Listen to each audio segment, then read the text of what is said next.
For my whole life, I've been an analytical thinker, logical, good at math, science. Anytime I heard about feelings, manifestation, it was always like I had this image of, you know what I'm talking about, that like the woman with like the braids and like the necklaces, and she's like so spiritual. And I was like, manifestation is this woo-woo thing that's grounded in nothing, made up. People just sit and think they can manifest and like money just comes to me. And they think that's how it works. For the longest time, that's how I thought, until I read this one book and this line in this book where it actually hit me and it actually made sense to my logical, scientific, analytical brain. That is what I wanted to share with you today. This reframe that actually made manifestation make sense to me. If you're watching this, you're probably similar to me, like analytical, like a thinker, smart, thinks through everything. I was a software engineer, trained, my brain is trained to think through all of the different edge cases, all of the problems, all of the ways that things can happen here, and test everything and make sure I have the all of the information to make the perfect decision, the best decision. Everyone online in the self-improvement business space, like the narrative is very stoic heavy, but they've kind of molded the idea of stoicism into don't express or feel your emotions and feelings. Like if you feel angry, just like keep it inside and don't express it. Like, keep a poker face, keep a straight face. And I lived my life from like my head up, not realizing that I had a body with emotions that was actually controlling a lot of my behaviors without me knowing. I thought I just needed like mental reframes and belief shifts and insights to change my behavior. And it wasn't until I started to get deeper into the understanding of my body and emotions, feelings, fear, resistance, avoidance, that I realized it was directing a lot more than I thought it was. And the reason I bring this up is because feelings have become the core of what I do, and it sits at the foundation of this scientific view of manifestation. And so if you don't have access to emotions or feelings, then even with this view, you won't be able to access the power of manifestation. And so before I get into the explanation, there's one other piece of this that I need to explain, which is when you think about your life and what you desire on a daily basis, whether you're hungry, whether you are driven to scroll on your phone, pulled into working on something, if you think about what you want in those moments, typically what it comes down to is a feeling inside of your body. So if you take your goal, like let's pick something simple of like, I want to hit this business revenue target, start this business. You think that is your goal and that is what you want. And once you get there, then something will happen. The question is, when you get there, what will happen? What happens inside of your body? What feeling happens when you hit that target, when you start that business and you're making money? Maybe it's a level of respect from other people. Maybe it's a level of freedom and expression. Maybe it's a feeling of not being constricted. But notice how what you truly desire is not the money, but the feeling underneath that. What you truly desire is the respect from other people. When you introduce yourself at a networking event, people look up to you. They're curious about what you do. You desire that ability to wake up and choose what to work on, that level of freedom in your day-to-day life. So it's not the money.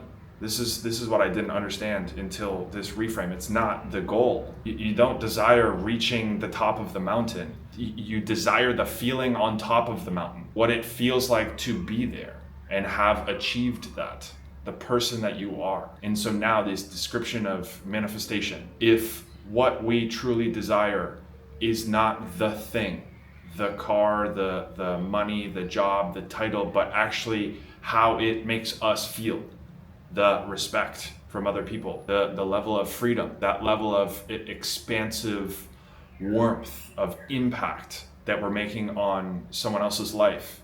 If that is what we truly desire, then ask yourself this: is that feeling new? to you? Is it novel? Or have you had at least one experience in your life that is at least adjacent to that? Like, yeah, I want to walk through life with a level of confidence. Have you ever been confident before? Have you ever felt that feeling of confident, even for a moment? Have you ever felt that feeling of respect, even for a moment? Have you ever felt that feeling of freedom, of impact, of service, of purpose, fulfillment? Have you ever felt that? The answer is probably yes. You have some experience. Maybe it was last year, maybe it was last week, maybe it was for like 5 seconds, while you were walking through and someone said this and you had that feeling inside of your body. And that feeling is what you desire after you reach this goal. And so if this is the case, and you've already experienced this, you already know what it feels like to feel confident in yourself, then the question is, what would happen if you sat with that memory, that experience that has already happened, and tapped back into that feeling? You went back to that memory and you sat there and you thought about what happened and how you felt and how you were so confident and your voice was like a little bit deeper and maybe you were expressive and playful with them.